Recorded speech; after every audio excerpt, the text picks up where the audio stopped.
ఓహోయ్ కోటి దైవము మనకున్నగాని కోటికి ఒక్క కొడుకు లేకపాయే లక్ష దైవము మనకున్నగాని లక్షకు ఒక్క బిడ్డ లేకపాయే శ్రీబాల లేని చీకటి కోనాలే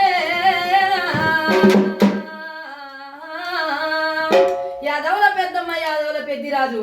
నాదా ఓ నాదా నా ప్రాణనాదా కోటి దైవము మనకున్నది గాని కోటికి ఒక్క కొడుకు లేకపాయే లక్ష దైవము మనకున్నది గాని లక్షకు ఒక్క బిడ్డ లేకపాయే మరి యాదవుల పెద్దమ్మ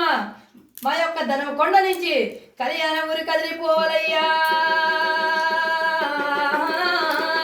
తెల్లారుజామున 4 గంటలకు స్వప్నమందు ఒక కల వచ్చింది నాయనా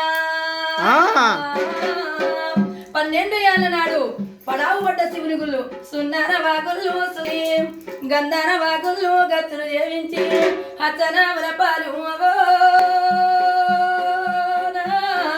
అరటి డొల్లల పోసేనా అత్తనామల పాలు అరటి డొల్ల పోసి నీళ్ళు కలవని పాలు పుట్టలు ఇచ్చినట్టే కలుగురయ్య సంతానం కళ్యాణ విల్లా మరి యాదవుల పాప నాచమ్మ ఆ యొక్క పెద్దిరాజు పెదమదేవికి జన్మించినాక 3 రోజుల బాలని ముదిరాజు వారి ఒడిలో పెట్టి ఆ యాదవుల పెద్దిరాజు యాదవుల పెద్దమ్మ అగ్గిగుండములోనే అరారానుకుంటా వారు మరణించినారు 7 ఏళ్ల బాలైనక పాప నచ్చమ్మ బలగాన గలవాలని పాడబాడుతున్నా